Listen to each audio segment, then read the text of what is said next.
విధంగా ప్రమాణం చేసి ముఖ్యమంత్రి స్థానంలో కూర్చొని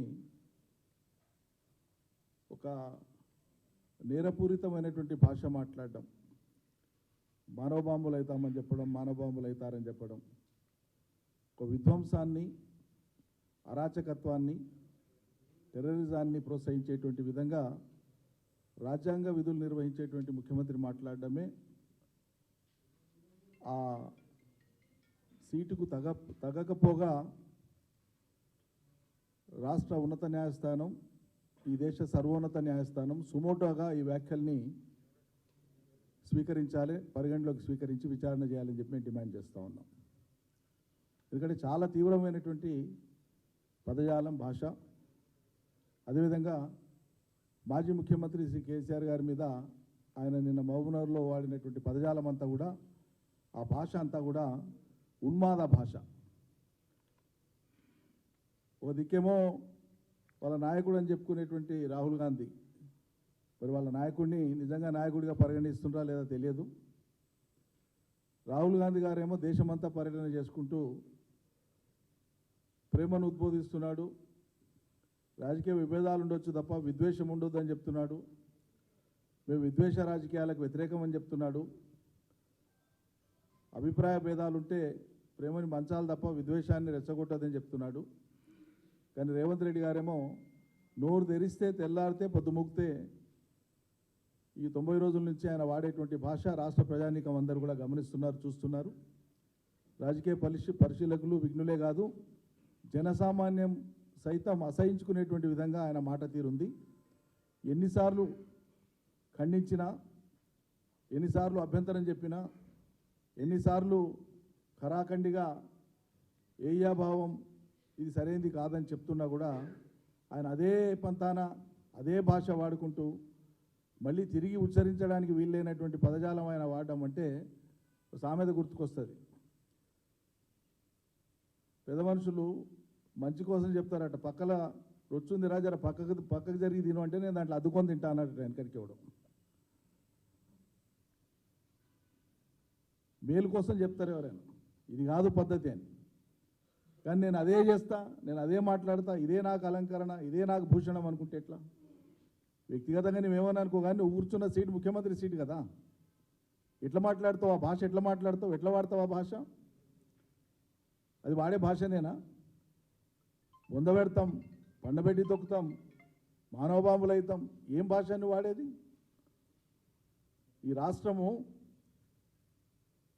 త్యాగాలతోన నిర్మాణమైనటువంటి రాష్ట్రంలో, సాధించినటువంటి రాష్ట్రంలో 10 ఏళ్ల నవనిర్మాణంలో ఒక చిన్న ఘర్షణ లేకుండా, ఓవైపు మత సామరస్యాన్ని పెంపొందిస్తూ, మరోవైపు ఘర్షణలు లేకుండా, ఇంకోవైపు గతమంతా ఎన్కౌంటర్లతో రక్తప్రేరులు పారినటువంటి నేల, దీన్ని సుభిక్షం చేసి అత్యంత స్నేహపూర్వకమైనటువంటి వాతావరణంలో ప్రజలు మెలిగేటట్లుగా ప్రభుత్వం, కేసీఆర్ ప్రభుత్వం చాలా సహనంగా పనిచేసింది.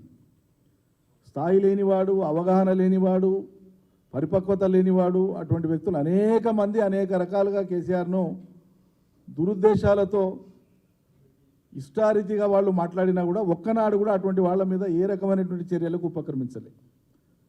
బీఆర్ఎస్ శ్రేణులు కానీ ప్రభుత్వ పరంగా కానీ అంత హుందాగా విషయాలన్నీ ప్రజల విజ్ఞతగా వదిలేసి పని మీదనే దృష్టి పెట్టి, ప్రభుత్వం అంటే విశాల దృక్పథంతో, విశాల జనసామాన్యం యొక్క విస్తృత ప్రయోజనాలు నెరవేరేటువంటి పనులు చేయాలనేటువంటి ఒక సంకల్పంతో మేము ప్రభుత్వాన్ని నడిపినాం కేసీఆర్ నాయకత్వాన.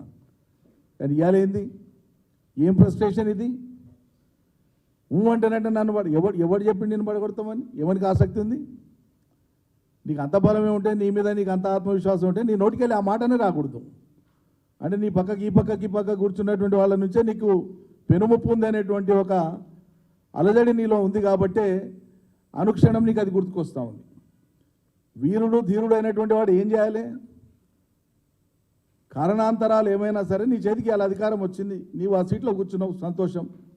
దాన్ని నిలబెట్టుకొని నీ పని ద్వారా కేసీఆర్ను మరిపి నువ్వు మనగాడివైతే, నీ పనితనంతోనా, గొప్పతనంతోనా, అబ్బా ఇంకా ఎంత బాగా చేసిండు కేసీఆర్ కంటే అనిపించుకో, ఎవడొద్దన్నాడు? నీకు అవకాశం ఉంది కదా. అది చేయకుండా నువ్వు రోజు కేసీఆర్ను గుర్తు చేసుకొని తిడుతున్నావు అంటానంటే ఇది నీ మానసిక స్థితిని తెలియజేస్తూ ఉంది. నువ్వు ఎంత బలహీనంగా ఉన్నావు, బయటికి గంభీరంగా ఎన్ని మాటలు మాట్లాడినా, ఎంత గొప్పగా మాట్లాడినా, ఎన్ని బీరాలు పలికినా తెల్లారితే బతుముక్తే కేసీఆర్ మీద మాట్లాడకుండా నువ్వు ఉండలేకపోతున్నావు. నీ అహాన్ని ఆ రకంగా నువ్వు చల్లబరుచుకునేటువంటి ప్రయత్నం చేస్తున్నావు. ఇది ఒక మానసికమైనటువంటి రుగ్మతగా మేము భావించాల్సి వస్తుంది. నీ వైఖరి మార్చుకోకపోతే అట్లే అనుకోవాల్సి వస్తుంది.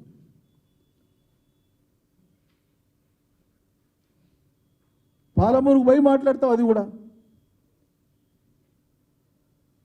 నువ్వు టీడీపీలో ఉన్ననాడు ఇదే కాంగ్రెస్ మీద నువ్వు మాట్లాడినటువంటి మాటలు సోనియా గాంధీ నుంచి మొదలు పెడితే రాష్ట్ర కాంగ్రెస్ నాయకుల దాకా నువ్వు వేసిన సెటైర్లు, నువ్వు మాట్లాడిన మాట, నీ భాష అంతా రికార్డ్ అయ్యే ఉంది కదా. కొన్ని వందల వీడియోలు ఎప్పుడు వైరల్ అయితేనే ఉన్నాయి కదా. అత్యంత పవిత్రమైనటువంటి కాంగ్రెస్ కార్యకర్తలాగా ఇవ్వలేదు, పెద్దగా పునీతమైనట్లు మాట్లాడితే ఎట్లా? మాట్లాడినావు, బాగుంది. విధానపరమైన అంశాలు మాట్లాడుతున్నావా? ఇలా ఉమ్మడి పాలమూరు జిల్లాలో 5 మెడికల్ కళాశాలలు వచ్చి, 5 నర్సింగ్ కళాశాలలు వచ్చి, ఒక ఫిషరీస్ సైన్స్ కళాశాల వచ్చి, ఉన్న యూనివర్సిటీని అభివృద్ధి చేసి, ఈ ప్రభుత్వ ఇంజనీరింగ్ కళాశాలను మంజూరు చేసి, అనేక రెసిడెన్షియల్ స్కూళ్ళను పెట్టి, రోడ్లను కానీ, మంచినీళ్ళను కానీ, విద్యా వ్యవస్థను కానీ, వైద్యాన్ని కానీ, గ్రామీణ ప్రాంతాలను అభివృద్ధి చేయడం కానీ, సాగునీళ్లతో కానీ, అలా ఒకనాడు మీ పార్టీ, ఇప్పుడు ఉన్న పార్టీ పాలమూరుకు వలసల్ని, ఆకలి చావుల్ని కానుకగా ఇస్తే ఇలా వాటి చరిత్రను తిరగరాసినటువంటిది కేసీఆర్ సర్కార్. నువ్వు ఆ గడ్డ మీద పోయి కేసీఆర్ ఏం చేయలే, ఇక అనరాని మాటలు అంటావు. నువ్వు వాడిన భాష మేము వాడాలంటేనంటే మాకు సంస్కారం అంటాం వస్తుంది ఉచ్చరించడానికి కూడా. నువ్వు రైతు బంధు ఎగ్గొట్టినందుకు నువ్వు మనగాడివి, కరెంటు సక్క ఇయ్యనందుకు నువ్వు మనగాడివి, చెప్పిన హామీలు గ్యారంటీలు అమలు చేయనందుకు నువ్వు పెద్ద మనగాడివి, ప్రజలకు అన్ని రకాల సాంత్వన కల్పించి 10 ఏళ్ళు అద్భుతమైనటువంటి పాలన ఇచ్చినటువంటి కేసీఆర్ నీ దృష్టిలో ఒక దుర్మార్గుడు. నువ్వు దుర్మార్గుడు అంటే లోకం అంటదా? నువ్వు కాదు కదా సర్టిఫికెట్ ఇచ్చేది. గొప్ప పరిపాలన నువ్వు చేయి. ఐఎండి, ఇండియన్ మెటీరియలాజికల్ డిపార్ట్మెంట్ ఏదైతే ఉంటుందో వాతావరణ పరిస్థితుల్ని అధ్యయనం చేసి వర్షపాతాన్ని లెక్కగట్టి ఎప్పటికప్పుడు అప్డేట్ చేసేది, ప్రభుత్వాలకు దిశానిర్దేశం చేసేటువంటి శాస్త్రీయ సంస్థ అది. దాని ఆధారంగానే మనం లెక్కలు వేసుకుంటాం అన్నీ, వర్షపాతం కానీ, నీటిపారుదలలు కానీ అన్నీ. పోయిన వానాకాలం 14% ఎక్సెస్ రెయిన్స్ ఉన్నాయని చెప్పి ఐఎండీ రిపోర్ట్ ఇచ్చింది. 14% సాధారణ వర్షపాతం కంటే అధిక వర్షపాతం రాష్ట్రంలో నమోదైంది తెలంగాణలో. అంతకుముందు ప్రతి ఏడు కుంభవృష్టి. పోయిన వానాకాలం కూడా 14% ఎక్సెస్ రెయిన్ ఉంది. నేను చెప్పే మాట కాదు, ఇది ఐఎండీ చెప్పిన మాటనే. ఇవాళ నువ్వేం మాట్లాడతావు? చేతగాక నీళ్ళు లేవు, రైతులు సహకరించాలి, కరువు వచ్చింది, ఇప్పుడు మాట్లాడుతావు. వ్యవహారం చేయనీకే చేతగాక మీకు పాలన మీద దృష్టి లేదు. ప్రతిపక్ష పార్టీని ఒక పగబట్టినట్లు మాట్లాడేటువంటి ఒక కుసంస్కారంతోన మీకు మీరు అంతర్గతంగా రగిలిపోయి, ద్వేషంతో విద్వేషంతో రగిలిపోయి, అసహనంతో మాట్లాడేటువంటి దానికి కన్ఫర్మ్ అవుతున్నారు తప్ప పాలన మీద దృష్టి పెట్టి ఈరోజు ఇక్కడ ఉన్నాం ఏం చేద్దామనే దాని మీద దృష్టి పెడతలేరు. అన్ని రిజర్వాయర్లలో కూడా మిషన్ భగీరథకు సమ్మర్లో మళ్ళీ జూన్ జూలై వచ్చేదాకా కూడా ఎన్ని నీళ్ళు అవసరమో క్వాంటమ్ లెక్కేసి, ఆ గరిష్ట పరిమితి ఇంత ఉండాలి డ్రింకింగ్ వాటర్ కానీ లెక్కేసి, ఆ రకంగా మొత్తం మోతాదు పెట్టి every year drinking water supply చేసుకుంటూ వచ్చినాం మేము. నీళ్ళు ఉండగా సప్లై చేయడానికి చేతనైతలేదు నీకు ఇలా. అంటే ఎక్కడికక్కడ అరాచకత్వం ప్రబలింది. మీరు ముందు పాలన మీద దృష్టి పెడితే వ్యవస్థల్లో ఉండేటువంటి అన్ని స్థాయిల దాకా, కింది దాకా అదే పొగులు ఉంటుంది. ఇలా అరాచకత్వం ప్రారంభమైంది. ఎవరికేం పట్టలేదు. ట్రాఫిక్ కాడి నుంచి మొదలు పెడితే, మంచినీటి సరఫరా కాడి నుంచి మొదలు పెడితే, కరెంటు సరఫరా కాడి నుంచి మొదలు పెడితే ఎవరికేం పడతలేదు. దైవానికి వదిలేసింది. ఎవరైనా అనబోతే వీళ్ళందరే మమ్మల్ని సర్కారు సీట్లో కూర్చోబెట్టిండ్రు, వీళ్ళని ఆడానాలే అనేటువంటి ఒక భావన మీకు. మేమేదో వాళ్ళతో శత్రువైఖరితో ఉన్నట్లు. ప్రజలకు కదా పని జరగాల్సింది, సాంత్వన ప్రజలకు కదా చేకూరాల్సింది. అది జరిగే కాడ మీరు మొహమాట పడో, లేకుంటే మీరు వాళ్ళని ప్రసన్నం చేసుకోనికనో, వాళ్ళ దృష్టిలో మంచిగా ఉండనికనో మొత్తం అరాచకాన్ని ప్రబలిస్తారా?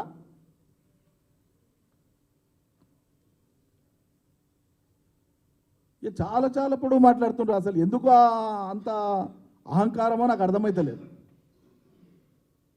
ఓదికేమో ఈ రోజుకు పార్లమెంట్లో వాళ్ళకు ఉండేటువంటిది 55 స్థానాలు, లోకానికి అంతా తెలుసు కాంగ్రెస్ పార్టీకి ఉన్నది.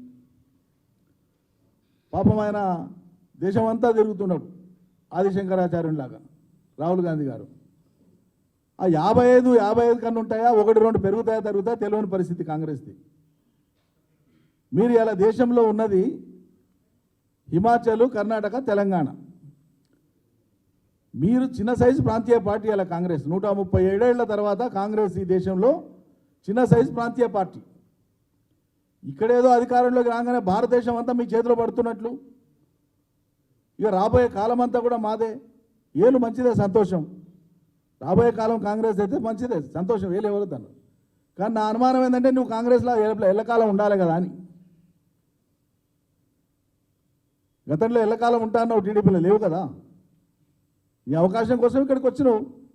మళ్ళీ రేపు దీంట్లో ఎల్లకాలం ఉంటామన్న గ్యారెంటీ ఉంటుందా? ఇలా మాట్లాడుతున్నా నేను ఆన్ రికార్డ్. కాబట్టి అన్నీ ఏదో శాశ్వతమైనటువంటి వాటిగా, అన్నీ శాశ్వతమైనటువంటి పట్టాలకు నువ్వు హక్కుదారుడు అయినట్లుగా, నువ్వు శాసిస్తేనే మొత్తం అన్నిటికన్నీ జరిగిపోతాయన్నట్లుగా ఎందుకంత భ్రమ? ఎందుకంత కొని తెచ్చి పెట్టుకునేటువంటి అహంకారం? ఏమవసరం? వినయం నేర్చుకో, సంస్కారవంతంగా మాట్లాడు. వ్యతిరేకులు కూడా అభినందించేటువంటి విధంగా నీ ప్రవర్తన ఉండాలి. పాలమూరు బిడ్డ, నువ్వు పాలమూరు బిడ్డవు కాదు, పేరుకు పాలమూరు బిడ్డవు. నువ్వు చంద్రబాబు పెంపుడు బిడ్డవు. ఈరోజు కూడా పాలమూరు దుఃఖం మీద కానీ, పాలమూరు వలసల మీద కానీ, పాలమూరు ఆకలి చావుల మీద కానీ నీకు ఎన్నడన్నా ఆర్తి ఉండి ఉంటే నువ్వు ఆయన తెలంగాణ ఉద్యమంలోనే కనిపిస్తుంటివి. పాలమూరు ప్రజలకు తెలియదా ఇది? మాటికి చెప్పుకుంటావు. ఒకరెవరో చెప్పుకుంటారు, తెల్లారితే పొద్దుకుతే నేను ఫలానా బిడ్డాను, నేను ఫలానా కొడుకు, నేను ఫలానా బిడ్డాను. గట్లా ఉంది నీ కథ. నేను పాలమూరు బిడ్డాను. ఐడెంటిటీ క్రైసిస్ అది. నేను ఓన్ చేసుకోలేకపోతున్నారని. ఎన్నికల ఫలితాలు వేరు, పలు కారణాల చేత వచ్చి ఉంటాయి. ప్రజాస్వామ్యం గౌరవిస్తాం, మేము గౌరవించాల్సిందే. మాకు ఇచ్చిన ప్రతిపక్ష పాత్రను కూడా హుందాగా స్వీకరిస్తాం. మీరు ఇచ్చిన హామీలేంది, మీరు చేయాల్సిన పని ఏంది, మీరు ఏం చేస్తామన్నారు అది ప్రజలకు చెప్పమంటే మంత్రిమండలైన పాత ముఖ్యమంత్రిని తిట్టడమే, బయటకు వచ్చిన పాత ముఖ్యమంత్రిని తిట్టడమే, అధికారిక సభలైన పాత ముఖ్యమంత్రిని తిట్టడమే, మీ రాజకీయ పార్టీ కార్యక్రమాలైన పాత ముఖ్యమంత్రిని తిట్టడమే. ఇదే స్తోత్రం. తెల్లారితే పొద్దుముక్తే నమో వెంకటేశ అన్నట్లు తెల్లారితే పొద్దుముక్తే కేసీఆర్ని తిట్టడమేనా నీ స్తోత్రం? కాబట్టి ఒకవైపేమో ముఖ్యమంత్రి గారు విచిత్రం అనిపిస్తుంది. మరి ఇతిప్రాసాల కోసం మాట్లాడాలి ఉంటుందా, లేకుంటే ఆ మాట్లాడకపోతే ఎవరన్నా అనుకుంటారని ఆవరావరం మాట్లాడితే తెలియదు. కానీ బ్యాలెన్స్ అనేది ఎక్కడ కనిపించదు. ఓ దిక్కేమో కేంద్రంతో సఖ్యత లేకుండా కేసీఆర్ చెడగొట్టిన వ్యవహారాలని మాట్లాడి, మేము ఎప్పుడు చెడగొట్టినాం, ఎందుకు చెడగొట్టినామండి?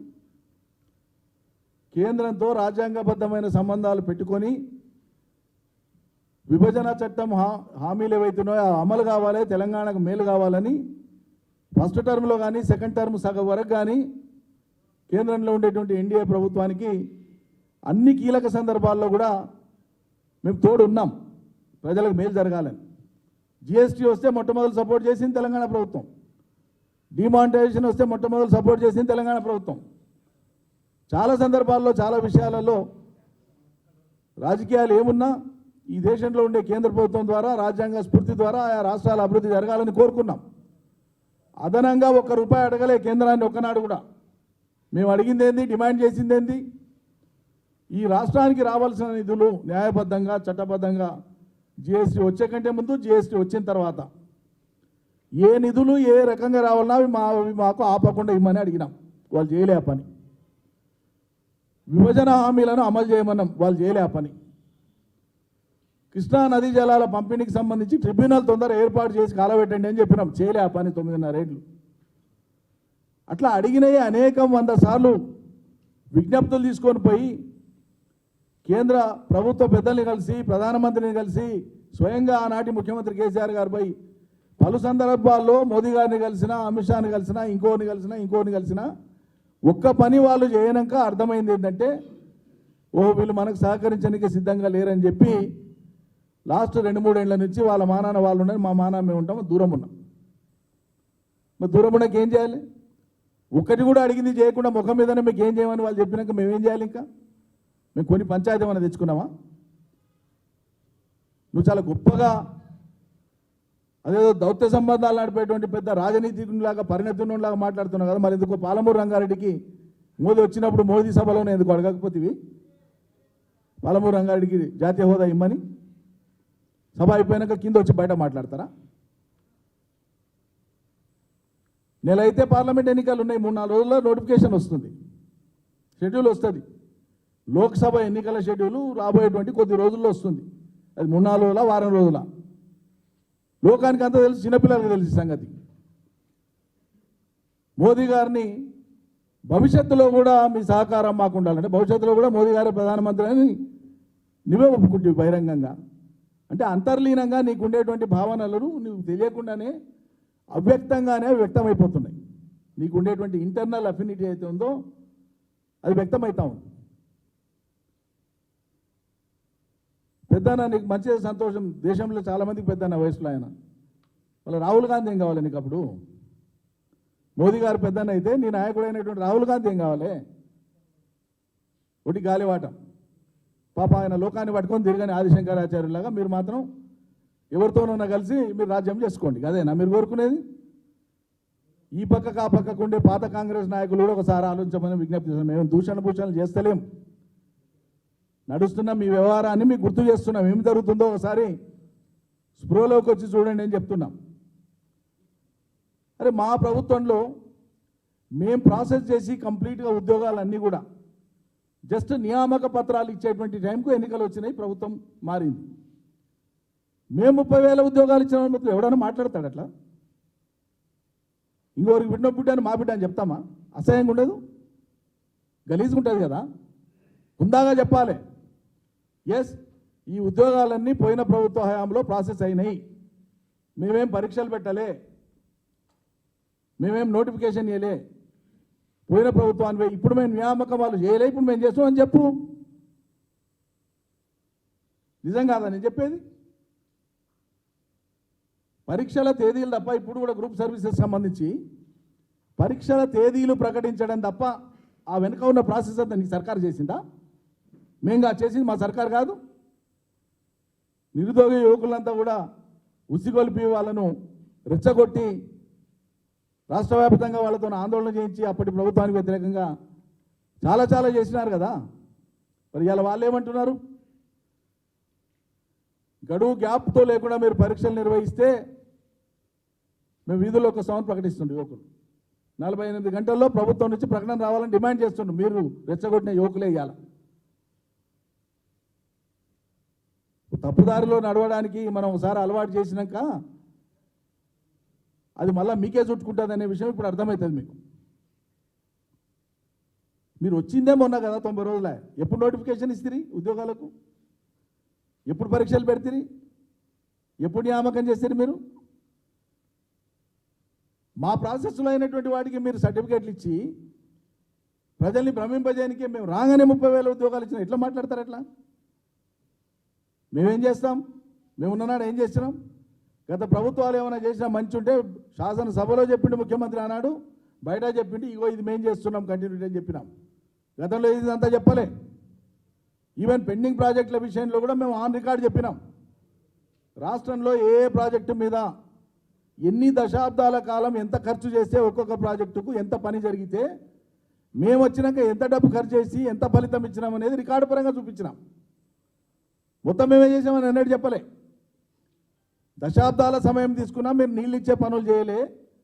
క్రిటికల్ వర్క్స్ అన్ని పెండింగ్లో పెట్టిన ఆనాడు సమైక్య రాష్ట్ర ప్రభుత్వం ఉద్దేశపూర్వకంగా తెలంగాణ వచ్చినాకనే తెలంగాణ దృష్టితోన పనులను వేగవంతం చేసి నీళ్ళు ఇచ్చినామని మేము చెప్పినాం.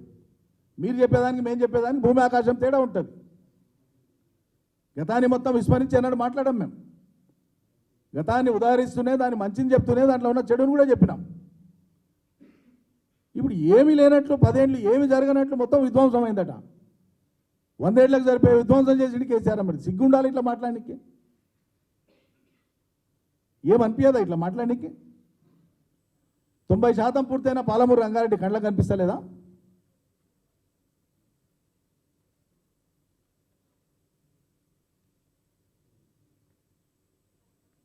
సుమారు 3000 జనావాసాలు ఉన్నటువంటి ఉమ్మడి పాలమూరు జిల్లాలో మిషన్ భగీరథ పథకం ద్వారా ప్రజలు నీళ్లు తాగేది కనిపిస్తలేదా? 11 లక్షల ఎకరాలలో ఏటా వానకాలం పంటలు పండింది. 7-8 లక్షల ఎకరాల్లో వానకాల యాసంగిలో వరి పంటలు పండింది. ప్రజల అనుభవం లేదా? ప్రజలు కాదా పండించింది? సర్కారు కాదా కొనుగోలు చేసింది? ప్రభుత్వం లెక్కలు లేవా?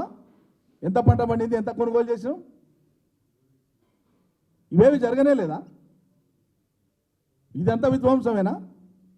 వలసలాపింది విధ్వంసమే, కరువు కాటకాన్ని దూరం చేసింది విధ్వంసమే, కరెంట్ ఇచ్చింది విధ్వంసమే, రైతు బంధు ఇచ్చింది విధ్వంసమే, గ్రామీణ రోడ్లు వేసింది విధ్వంసమే, R&B రోడ్లు వేసింది విధ్వంసం. ఇదంతా మేము చేసింది నీకు విధ్వంసం లాగా అనిపిస్తుంది. నువ్వు మాట్లాడే అరాచకం మాటలు, హింసాపూరితమైనటువంటి మాటలు, ఉన్మాదపు మాటలు, ఇది మాత్రం గొప్పతనమా? పాలనకు నిదర్శనమా?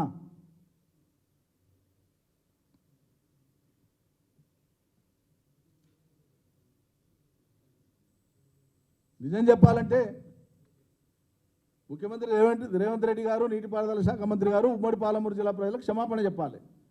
KRMB ప్రాజెక్టులను,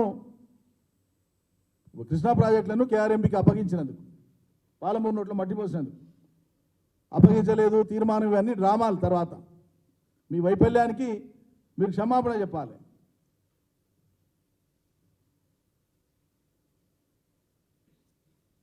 ఇగో ఆయన పాపం, ఆయనకు మా ప్రభుత్వంలో మంత్రిగానే చేసిండు, మళ్ళీ ఇప్పుడు మంత్రిగా ఉన్నాడు. పాలమూరు రంగారెడ్డి 20% పూర్తయిందని మాట్లాడతాడు. ఆయన కళ్ళు కనిపిస్తలేవా? మరి ఏందో నాకు అర్థమైతలేదు, పరీక్ష చేయించుకోవాలి. ఆయన పక్కన కూర్చున్న ఇంకో మంత్రి పొంగులేటే కదా ఇప్పుడు మాట్లాడే మంత్రి. నియోజకవర్గంలో ఉండేటువంటి నార్లాపూర్ రిజర్వాయర్ పని చేసింది గుత్తేదారు. వాళ్ళు ఆయన బిల్లులు 20% పనులు చేసే 90% బిల్లులు ఎత్తుకున్నాడా అడగాలి.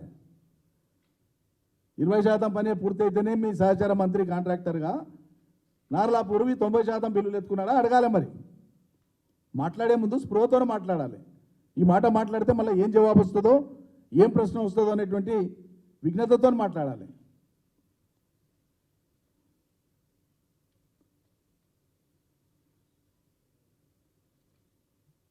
అందువల్ల జాతీయ స్థాయిలో నిజంగా కాంగ్రెసు బీజేపీతో ఢీకొడితేనే కదా జాతీయ స్థాయిలో అధికారంలోకి రావాలంటే.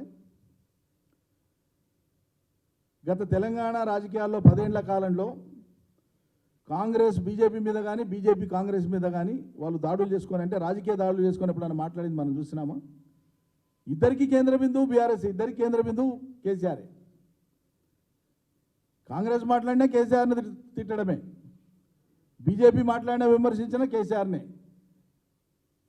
ప్రధానమంత్రి గారు వచ్చి కేసీఆర్నే మాట్లాడిపోతారు, రాహుల్ గాంధీ వచ్చి కేసీఆర్నే మాట్లాడతాడు, ఇక్కడున్న బండి సంజయ్ కిషన్ రెడ్డి కేసీఆర్నే మాట్లాడతారు, ఇక్కడుండే రేవంత్ రెడ్డి ఇతర మిత్ర బృందం అంతా కూడా కేసీఆర్నే మాట్లాడతారు.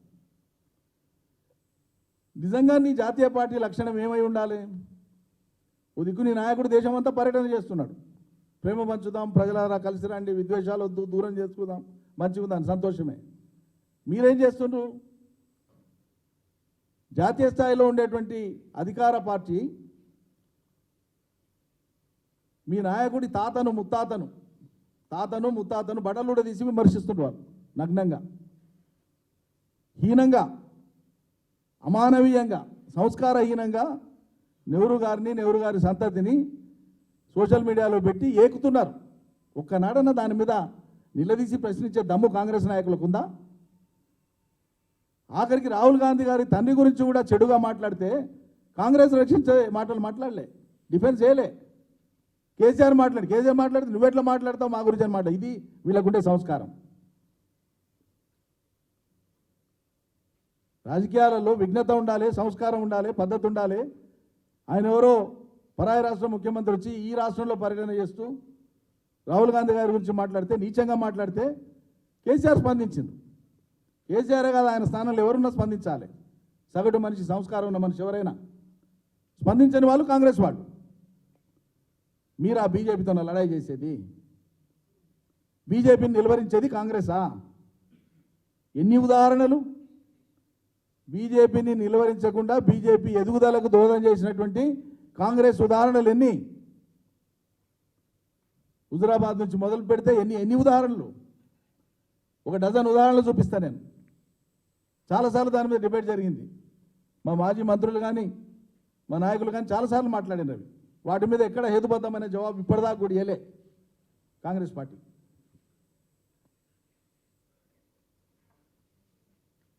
ఇప్పుడు కూడా ఏంటంటే గతంలో ఎట్లయితే వాళ్ళు పరస్పరం సహకరించుకున్నారో ఇప్పుడు కూడా లోపాయకారిగా పార్లమెంట్ ఎన్నికలలో పరస్పరం సహకరించుకునేటువంటి మూడులోనే ఈ రాష్ట్ర కాంగ్రెస్ ఉంది.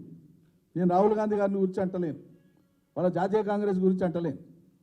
ఈ రాష్ట్రంలో ఉండేటువంటి కాంగ్రెస్కు వెస్టెడ్ ఇంట్రెస్ట్లు ఉన్నాయి. కాంగ్రెస్ కూడా సంయుక్త కాంగ్రెస్ కాదు ఈ రాష్ట్రంలో ఉండేది.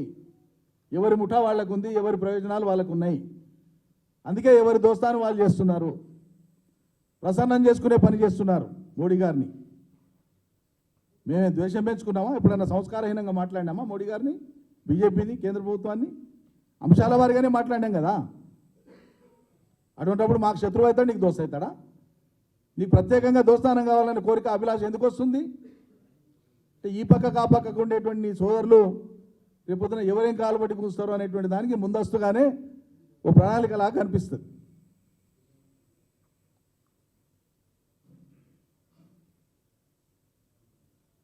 ఇప్పటికైనా అంశాల వారీగా అది అభివృద్ధి కానీ సంక్షేమం కానీ మీరేం చేయదలుచుకున్నారో మీరు చేయండి. చేసే క్రమంలో గత ప్రభుత్వ పాలనకు సంబంధించినటువంటివి తప్పులు కానీ సరిగ్గా లేని అంశాలు కానీ ఉంటే చర్య తీసుకునేటువంటి చర్యలకు ఉపక్రమించండి. విచారణలు చేసేటువంటి విచారణలు చేసుకోండి. ప్రజలలో వెలుగెత్తి ఆధారాలతో ప్రజల్లో చూపించుకోండి. కానీ మాకు తోచినట్లు ఇష్టారీతిగా సంస్కారహీనంగా నోటికొచ్చినట్లు మాట్లాడతామంటే అది సరైనది కాదు. మాకు కూడా లక్షలాది మంది కార్యకర్తలు ఉన్నారు. ప్రతి ఒక్కరికి కూడా చీమునెత్తూరు ఉంటుంది. అందరినీ మేము అన్ని సందర్భాల్లో కూడా కంట్రోల్ చేయలేము. అరాచకత్వానికి మీరే దారి చూపించినట్లయితే జాగ్రత్త. Thank you. ఇక అది వాళ్ళ సంస్కారం, అది వాళ్ళ సంస్కారం.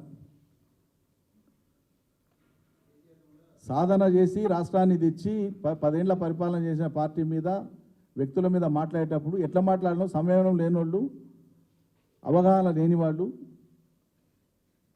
మాట్లాడే మాట వాటిని మళ్ళీ ఉదాహరించి వాటికి జవాబులు కూడా మాతో తీసుకోకండి దయచేసి. వాళ్ళే చూస్తారు. వాళ్ళు మానవబాంబులు అంటున్నారు. మేము రాజ్యాంగబద్ధమైనటువంటివే చేస్తాం. ఏం చేసినా నేను మొట్టమొదటి ఓపెనింగ్ సెంటెన్స్లో చెప్పినా కదా, ఈ దేశంలో జ్యుడిషియరీ సెన్సిటివిటీతో ఆలోచిస్తుందని నమ్ముతున్నా.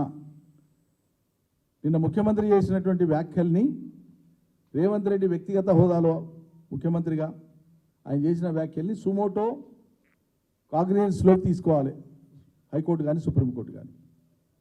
రాజ్యాంగబద్ధ పదవి నిర్వర్తిస్తూ చట్టబద్ధమైనటువంటి పాలనకు వ్యతిరేకంగా హింసను ప్రోత్సహించే విధంగా నేరుగా ముఖ్యమంత్రి మాట్లాడింది కాబట్టి ఖచ్చితంగా అది ఆక్షేపణీయమే కాదు, నేరపూరితమైనటువంటి వ్యాఖ్యలు కూడా.